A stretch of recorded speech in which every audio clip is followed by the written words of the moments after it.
Hello everyone, how are you doing? Welcome to another PS List book reviews. We're going to keep going with Complete Fiction of H.P. Lovecraft, which I've been reading for like 2 years, maybe 3 years now. I'm reaching near the end, near the 1/4 of the end, and it's been getting really interesting, a lot more interesting than in the beginning.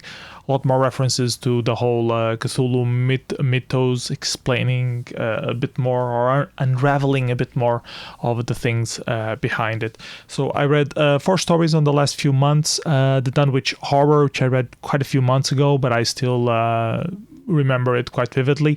Ibid, which is a rather short story. The Whisper in Darkness, which was interesting but not extremely overwhelming. And then last but not least, At the Mountains of Madness, which is brilliant and a very good unraveling of the Cthulhu's mythos. It really explains a lot of the things that we already sort of were hinted at before. So let's get started with the first story, the Dunwich Horror. So summarily, without trying to give too many spoilers, it talks about this region called Dunwich and the weirdness that happens there. And it's a lot of weird occurrences happening in the similar artistic vein that Lovecraft usually writes on. It has a signature trademark, the build-up for the things, the description of the place. It's all very like copy-paste from the other short stories that he did around the Cthulhu mythos. Focuses specifically on Dunwich, as I already mentioned, around the region of Arkham and Massachusetts and all that place. And it's the forming of a human that doesn't really look like a human, and it feels like it's a bit alien of some sort. And there's this whole connection with the Necronomicon, of course, and people trying to investigate what's happening. At the same time, it's quite bizarre. And it's finally unraveled of a transparent, enormous being from intergalactic dimensions who is raising havoc and somehow became summoned by this. It's interesting because it's the first real form or attempt to show without seeing, because you can see he's transparent, as I mentioned, but of the octopus-like forms, the tentacles that they have, the being translucid, transparent sort of thing, sort of like some underwater creatures have that kind of property.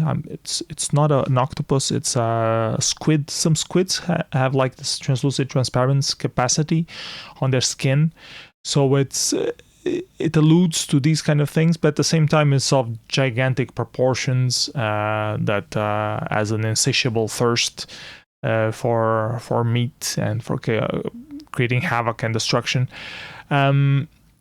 Very good read. I really enjoyed it. The Dunwich Horror.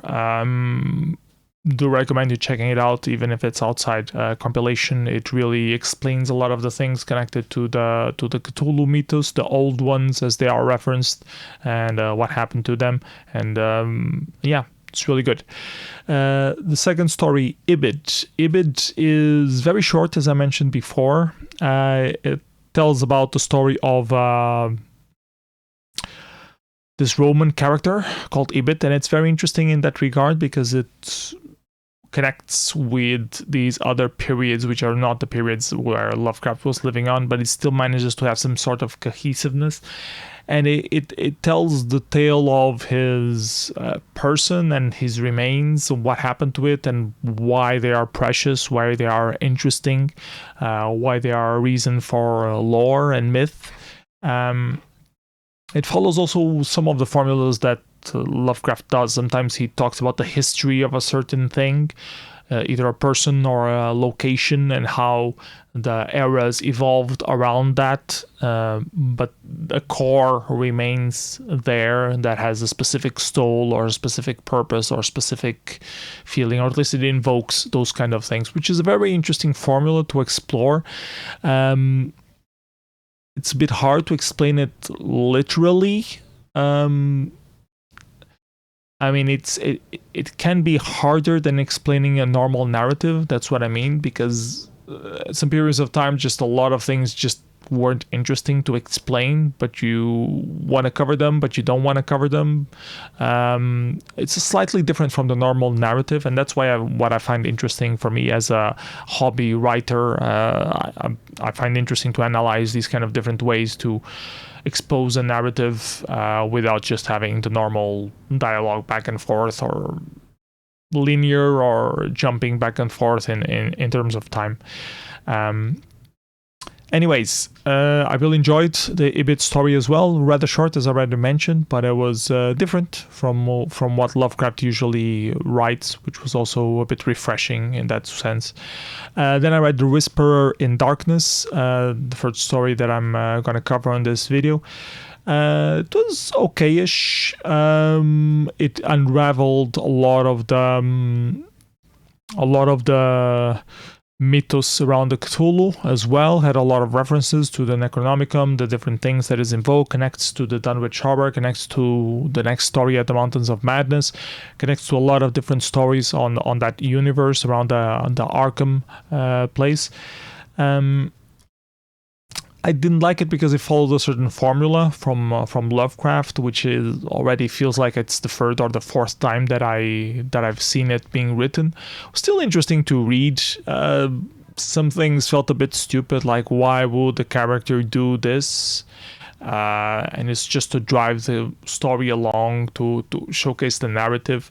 The ending, I didn't particularly enjoy it. I felt it was a bit forced, unrealistic, but it unraveled a lot of the story and mythology behind Cthulhu, so I did like that part of it. It explained a lot about what the old ones are, where they came from, what are they doing on Earth, or why are they so mysteriously absent from Earth if they existed here many millennia ago.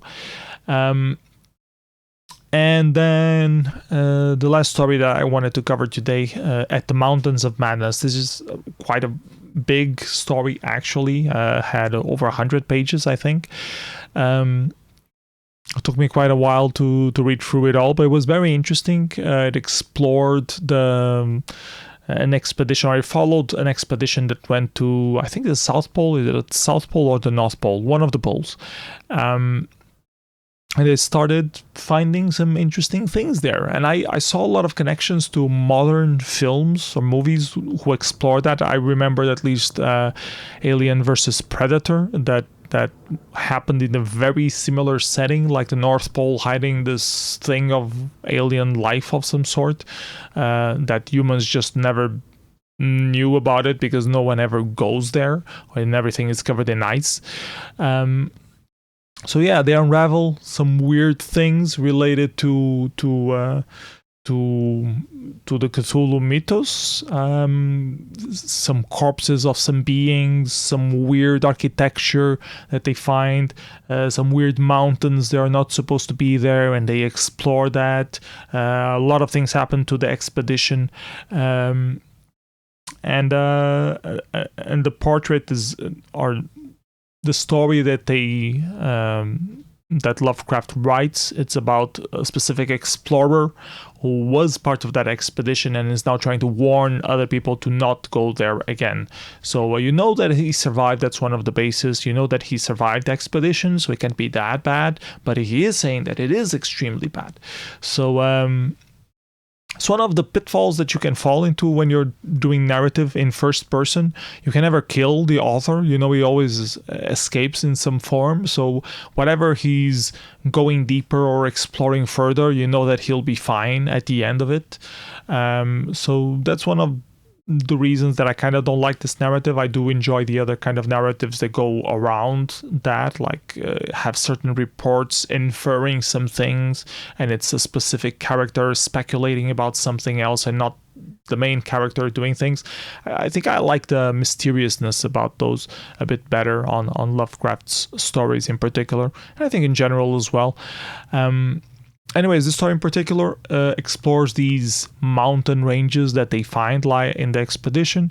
They find some bodies, as I mentioned, of these old creatures. They end up concluding they are part of the old ones, and they are unsure if they're still alive or dead or what's up with that. Some weird storm happens that even makes things even worse, and they end up exploring this archaeological city and unraveling a lot of the mysteries that are written down in murals. And in that sense, it's a very interesting description because it goes into a lot of architectonical detail. It has to do with architecture from an alien entity. So there had to be a lot of thinking behind it. Like you don't just put a house like it's for humans. You need to rethink all the utilitarian things that those buildings and cities would look like. And in that way, I think Lovecraft tackles it very well. He clearly did some laid out some ideas before writing these things, and he approached them very interestingly. And as they explore, they start unraveling a bit more of the whole source of what are these creatures, how they managed to come here, what happened through their evolution, why is the city all empty now, in a way that they are explaining, but with a sense of dread, of imminent dread, like they're alone in this place looking for things that should not exist. A wonder, but a dread at the same time. And they keep exploring further and further and finding weird things, weirder things that shouldn't be possible. And I really liked it a lot. I think At the Mountains of Madness is one of the most interesting stories. You definitely should not read it before you read the other ones in terms of timeline, because it explains a lot of what are Cthulhu and what are Shoggoths and that kind of thing. And once those things are explained, the other stories, they do make a little bit more sense in some way, but at the same time they lose a little bit of the dread and the wonder of what exactly could this possibly be. Now you start understanding a lot better how the whole world worked and why there are people focused in bringing back these old ones or exploring the lore or interested in finding the lore. So yeah, very interesting reads as always. Still have quite a few to finish up the Complete Fiction of H.P. Lovecraft. Incidentally, we also been watching Guillermo del Toro's Cabinet of Curiosities, which features a couple of stories taken from here, adapted to series format, of course. One that I haven't read yet, which was the Dreams at the Witch House, and the other one which I have read, which was the Pickman's Model. Pickman's Model was was quite differently adapted from what was on the story, from what I remember from the story. So they had some loose interpretations.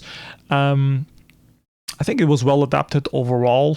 Was something interesting to see, but maybe they did a bit too much around it. The original story is a lot more straightforward, and it still maintains the dread. And I think they could have easily pulled it off with a shorter episode instead of doing all these things. But people will do the different interpretations that they will do, so that's fine. It was interesting to see. I'm curious how different the Dreams at the Witch's House are from the series adaptation itself. I was already a bit spoiled. Let's see how much spoiled I really was. So yeah, that's the video. Hope you found it interesting. I've been enjoying a lot unraveling all this Lovecraft mythos and world building. It's really interesting how vast the world that he built was.